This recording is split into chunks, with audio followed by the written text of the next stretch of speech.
Isa sa mga tawang nasa likod ng pagsasampa ng kaso laban kay dating LTO Chief Vigor Mendoza at negosyanteng kontraktor ng plaka wanted umano sa batas, nagtatago sa batas. Detalye na balita mula kay Bal Gonzalez, RH5. Bal, good morning. Good morning, Gaya Angel. Nagtatago umano at mayroong outstanding arrest warrant sa korte ang isa sa mga individual na naghain ng reklamo sa ombudsman laban kay dating LTO Chief at ngayon ay LTFRB Chairman Attorney Vigor Mendoza II. Itong inihayag ni Attorney Rod Santos, isa sa mga abogado ng OMI-JKG, ang Vehicle Plate Making Company na pagmamay-ari ng negosyanteng si Annabel Arcilla na kasama ni dating LTO Chief Asit Mendoza na sinampan ng kaso ng isang Cesar Zamorano. Sa isinagawang forum sa Quezon City, tinawag ng negosyanteng si Arcilla na scammer ang complainant na si Zamorano at kasamahang wanted na pinangalanan si Christian Calalang. Sabi ni Arcilla, hindi ngayon makalantad sa publiko si Calalang dahil matagal na itong wanted sa kasong qualified theft na kanyang isinampa sa Manila City Regional Trial Court. Sa katunayan, ali ay ginagamit ng dalawa ang pangalan ng mga matataas na opisyal ng gobyerno, kabilang na si Executive Secretary Lucas Bersamin, para makahingi ng pondo sa mga negosyante. Please do not believe them. Ang sinasabi nila, may dala pong mga dokumento. Sila lang po magsabi. Kasi I'm so overwhelmed nung nalaman ko. Ganun sila kagaling gumawa. Scammer sila? Scammer? Ayan. Scammer. Batay sa ilaing reklamo sa ombudsman, sinabi ni Zamorano na nagsabwatan umano sila dating Asit Mendoza at Arcilla para mailabas ang 470 million pesos frozen fund para sa plate modernization program ng pamahalaan.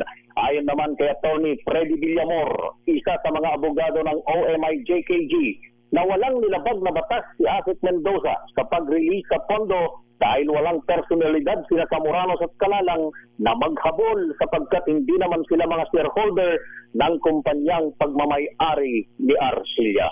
Ako si Bal Gonzalez, DCRH, una sa Pilipinas, una sa Pilipino. Bal, dapat ang unang habulin yung si Calalang.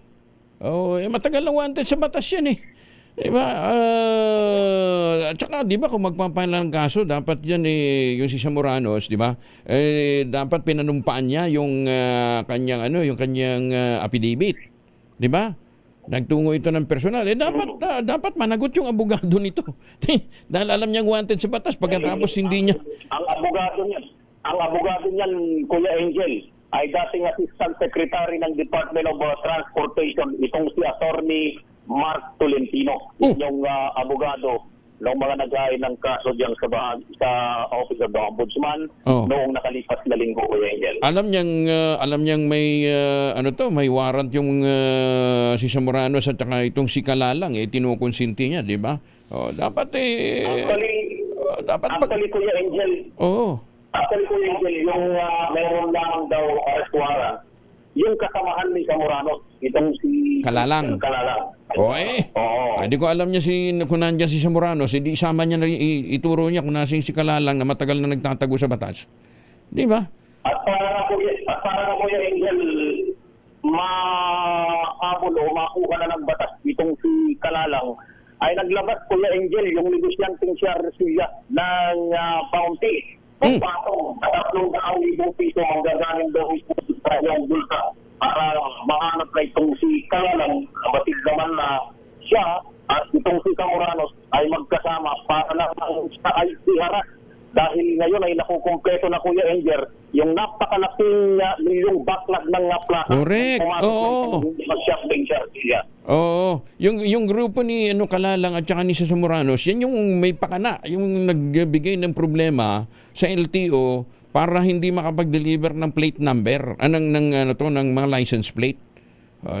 Dapat matunto na itong mga mukong na ito, ha? Tama yung binabanggit mo, Kuya Angel, dahil mula noong 2013 na pumasok yung dating kumpanya na wala pa itong Arcilla doon sa eksena. Alam naman natin kung gaano kalaking milyones ng plaka ang backlog at nagkaroon ng problema kanyang plaka dito sa ating bansa, Kuya Angel. Maraming salamat, Bal. Si Bal Gonzales live. Gonzales, back to you, Kuya Angel. Si Bal Gonzales live mula po sa Kansas City.